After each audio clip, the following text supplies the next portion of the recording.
Bueno, a ver, el equipo se encuentra con ganas, con ilusión de hacer un buen partido aquí en casa.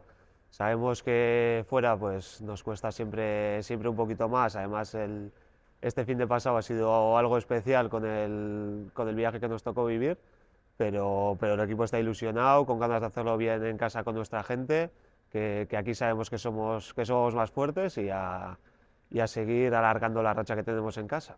Bueno, a ver, sabemos que esta categoría es muy reñida, hay un nivel muy parejo entre todos los equipos y al final, pues eso se traslada a la clasificación. Hay muchísimos equipos en 3 puntos, sabemos que si ganamos 2 partidos estamos arriba y si los perdemos nos metemos en puestos de mitad de tabla, pero bueno.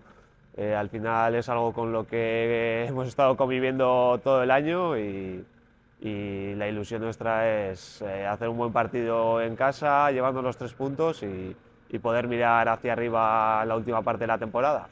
Eso es, bueno, pues va a ser un partido difícil, como lo son todos. Además, ellos vendrán con ese extra de ganas y de garra, porque ya es de sus últimas opciones para poder mantener la categoría.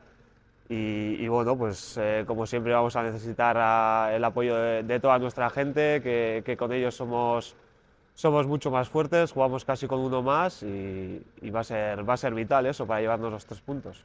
No, ya te digo que sabemos muy bien de la calidad de todos los equipos en esta categoría, sabemos que no hay partido fácil, así que no nos podemos confiar, eso lo tenemos claro. Y nada, saldremos a por el partido como salimos siempre y a hacerlo lo mejor posible para poder mantenernos arriba. Pues como te venía diciendo, yo creo que es la armonía, ¿no?, entre la afición y el equipo. La verdad es que notamos muchísimo su apoyo en casa y eso nos hace mucho más fuertes y así se ve también en los partidos y en los resultados. Por supuesto, siempre lo es, tanto fuera de casa, pero sobre todo en casa, y la verdad es que con ellos es mucho más fácil conseguir los 3 puntos.